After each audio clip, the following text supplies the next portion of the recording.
Eu sou o presidente da Comissão de Saúde da Assembleia de Minas.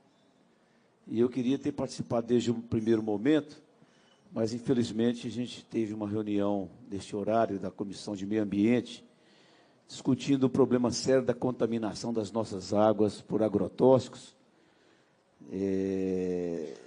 Seguramente, mais de 200 cidades, a Copasa fornece a água contaminada, e nós vamos fazer um debate muito amplo e nós vamos cobrar aí responsabilidades. Mas eu queria, primeiro, dizer que esse tema é um tema importante. O ano passado nós fizemos um debate preliminar, um debate com representantes do governo do Estado, do governo federal, sobre as doenças raras. E, de lá para cá, eu não vi nada acontecer. Nós estamos vivendo aí um momento de exceção na saúde pública de Minas Gerais. Eu posso garantir para vocês, com tristeza, de que Minas Gerais hoje, ela tem talvez uma das piores saúde pública do nosso país. Nós estamos vendo aí as pessoas morrendo por doenças banais, nós estamos vendo aí as pessoas sem direito a internações. O Estado deve hoje aos municípios mineiros, por conta do ex-governo, que foram 4 anos de atraso para Minas Gerais. O governador Fernando Pimentel, ele prestou um desserviço muito grande ao Estado, principalmente na área da saúde, e entregou o seu governo, depois de 4 anos, devendo aos municípios mineiros mais de 8 bilhões só na saúde pública. Eles fizeram arranjos orçamentários e conseguiram aplicar pouco mais de 40% que deveriam estar aplicando no seu governo. E esses outros 60% que não aplicaram, eles fizeram um arranjo contábil e jogaram em resto a pagar, que hoje tem essa quantia monstruosa de 8 bilhões na saúde, incluindo hospitais, incluindo municípios, mais do que um orçamento de um ano.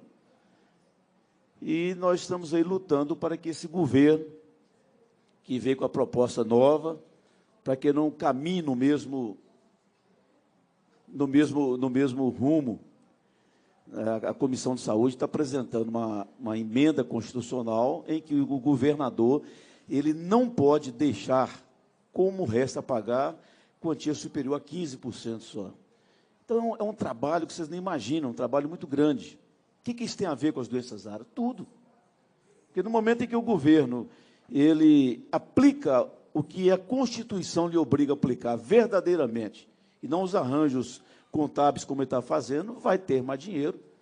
E, obviamente, nós vamos cobrar aí que o governo apresente uma proposta nova, apresente uma proposta confiável na saúde pública, para que a gente possa, então, organizar o nosso Estado e sairmos aí da incômoda situação de estar entre o 22º Estado, numa escala de aplicações e de resultados dos recursos públicos. Nós estamos em 22º lugar, perdendo para a maioria dos estados nordestinos.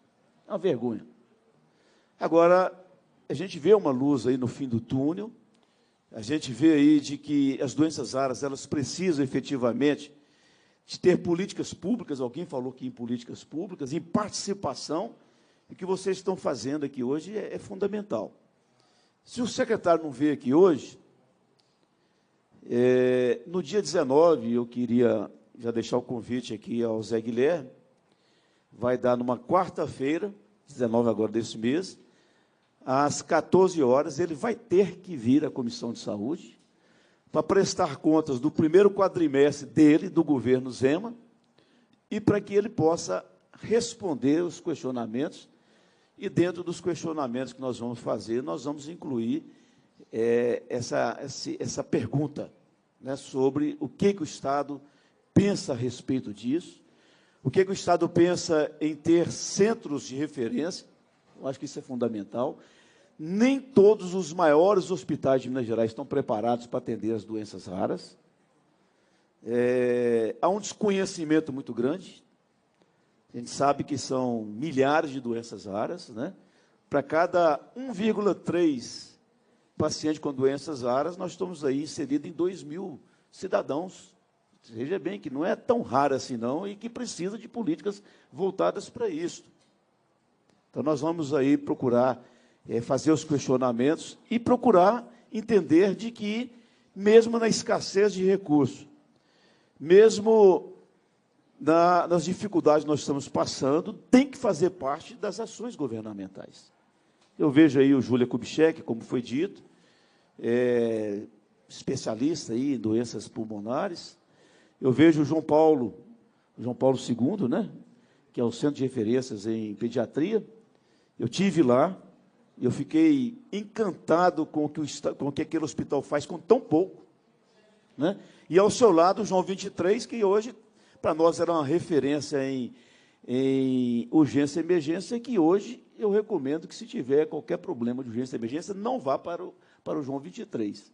Está o desmonte que hoje está no João 23.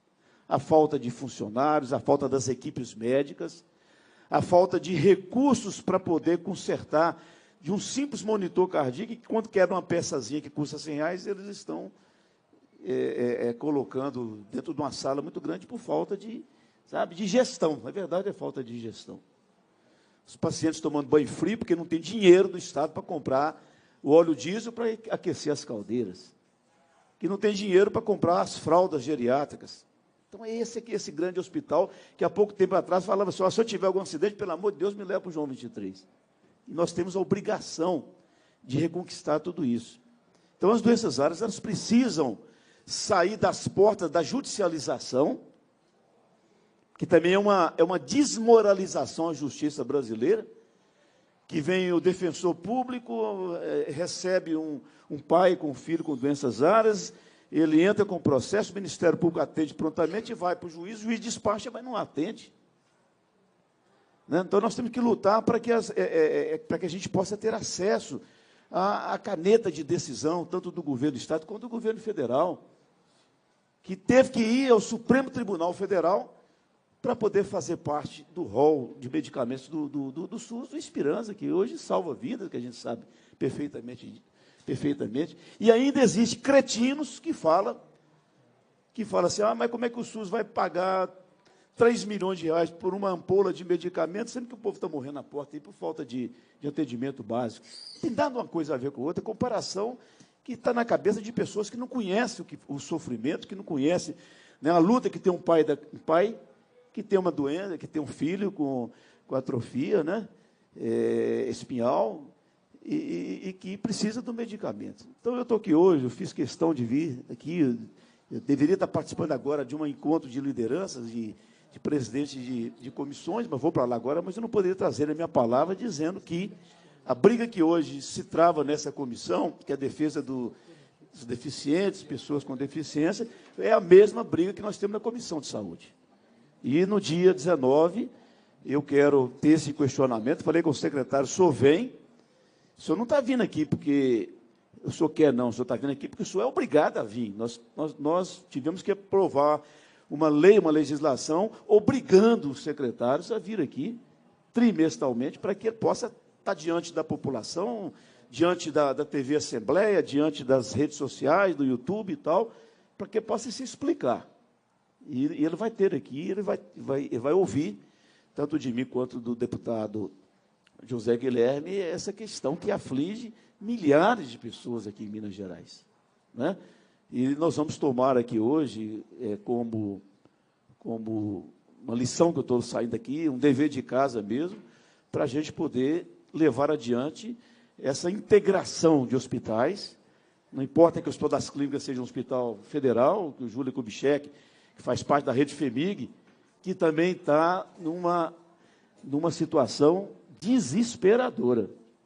A rede FEMIG hoje tem hospitais envelhecidos, que precisam de investimento até na estrutura desses hospitais, e fica de pires nas mãos a presidente da rede FEMIG, na porta da secretaria, tentando defender um recurso que deveria ser diretamente da aplicação do próprio trabalho da FEMIG.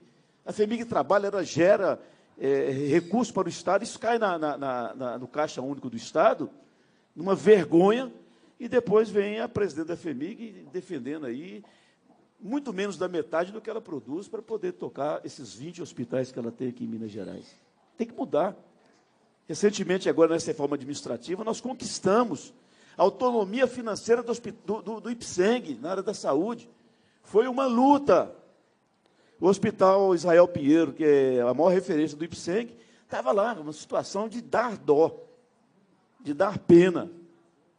E nós sabemos que os recursos que são descontados compulsoriamente do salário dos funcionários caía também no fundo único, né?